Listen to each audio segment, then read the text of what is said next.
Hey everyone, thanks for stopping by. We had a few very hot days last week, so the best place to be on a hot day is the beach. On the way we came across a roadside stall selling limes, so we bought a few.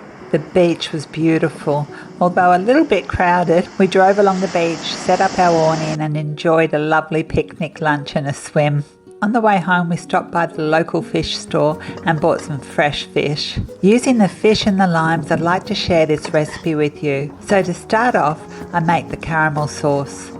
I slice 3 limes in half and grate 1 tablespoon of fresh ginger, and that's my prep. Next I take a small heavy base saucepan and over a low heat I add a loosely packed cup of brown sugar followed by a half a cup of water. I gently stir the mixture until the sugar is dissolved, then bring it to a boil. Once it has come to the boil, I turn down the heat to a bare simmer and simmer it without stirring for about 8 minutes. When making caramel, it's really important to let it do its thing and not to stir it until it is caramelized. So after the 8 minutes is up, I can stir it and add the rest of my ingredients, starting with the fish sauce. In my opinion, this Mega Chef brand is the best fish sauce you can buy outside Vietnam. It is the fish sauce that chefs use. I buy it on eBay and it's not that expensive. I also use their soy sauce and their oyster sauce, which are both also really good. So I add just under 1/3 cup of the beautiful fish sauce. I then stir in the freshly grated ginger, followed by a teaspoon of crushed chili. Normally I would use freshly sliced whole chili because it makes the dish look prettier, but since I'm out of them I just use the jarred crushed chili and it works just as great. And lastly, I add the juice from the 3 limes and I let it simmer just for another minute or so, and then I turn off the heat. The caramel will thicken as it cools, and any leftovers put in the fridge it will thicken even more, like really syrupy. Now it's time to start cooking the fish. First of all, I make the batter. Now this batter, it's so easy. It's a 2-ingredient batter that produces the most delicious results every time. And it works perfect for gluten-free. I take a bowl and add some self-raising flour. Now if self-raising flour isn't available where you are, it's so easy to make. For every 1 cup of all-purpose flour, just add 2 teaspoons of baking powder and sift them both together twice. To the flour, I add the second ingredient, which is soda water. I pour in enough soda water to make a batter with the consistency of pouring cream. If it's too thin, add more flour. If it's too thick, add more soda water.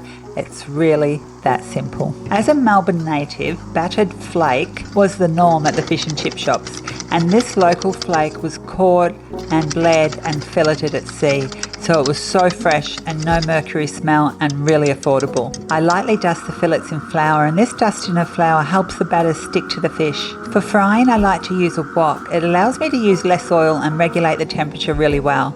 Today I'm using rice bran oil because of its high smoke point. I bring the oil to temperature. Now if you have a thermometer, the oil should be around 180 to 200 degrees Celsius or 360 to 390 degrees Fahrenheit. But if you don't have a thermometer like me, you can just eyeball it and adjust it if it seems too hot or not hot enough. I dip the fish pieces in the batter, letting the excess batter run off, and then into the wok. I only fry a couple of pieces at a time as I don't want to overcrowd the pan. This fish was really thin and it only took a couple of minutes each side to cook. I cooked the first side for a couple of minutes and then I turned it over and I cooked the next side for a couple of minutes and then I turned it over again and finished it off with another 30 seconds. So about 4.5 minutes all up. The fish should be a beautiful golden brown colour. Fish doesn't take long to cook. I take the fish pieces out, shaking off any excess oil, and place them on a plate lined with paper.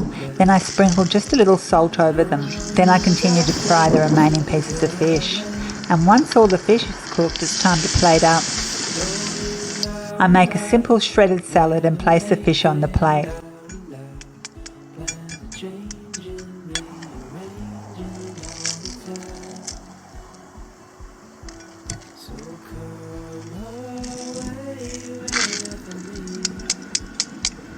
These fish fillets are so crunchy and perfectly cooked, and there is no sound effects here. That crunch you're hearing is from an old camera, so that's how crunchy they are.